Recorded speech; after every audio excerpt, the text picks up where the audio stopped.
Is the US really headed for a recession? A week ago, you probably saw the stock market take a decent dive on fears of an imminent US recession, and the media had an absolute field day with this. Forbes jumped on it, as did the Washington Post, CNBC, Al Jazeera, the BBC, the list goes on. It's a clicky subject. People love negative news, especially when it touches on the topic of a potential US recession.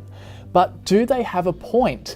Goldman Sachs recently raised the odds of a US recession from 15% to 25%. JP Morgan raised its recession probability to 35%, and their CEO Jamie Dimon recently stated in an interview that he thinks the probability could now be as high as 40%. As time goes on, these estimates keep getting higher and higher, and with weak jobs data being released in the US a couple of weeks back, unemployment rising, inflation hovering around 3%, and interest rates unlikely to be lowered by a meaningful amount in the near future, could the US actually be one wrong turn away from a recession? Well, firstly, I want to address the stock market volatility we've been seeing, as nearly every news outlet last week attributed the sharp decline in markets to concerns around an impending US recession. And that's not entirely the case. It is true that the market had a particularly bad day on Monday the 5th. The S&P 500, the index of the 500 largest stocks in America, fell 3%. The tech-heavy NASDAQ fell 3.5%, and the Dow Jones dropped over 1,000 points to finish 2.6% down. But a lot of people were quick to pin this on an increased likelihood of a US recession, and this messaging came after the release of the most recent jobs data.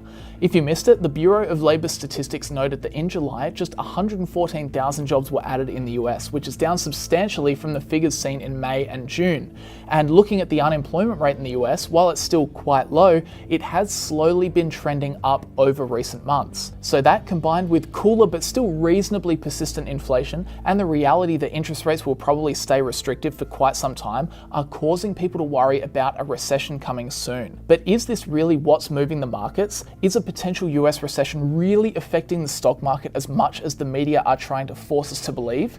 Well, even looking at that week of the major market turbulence, if you actually look behind the curtain, even on Monday alone, there were two completely different market events that happened last week, which probably caused the stock market shakiness. You had the unwinding of the yen carry trade, which has been covered extensively across YouTube.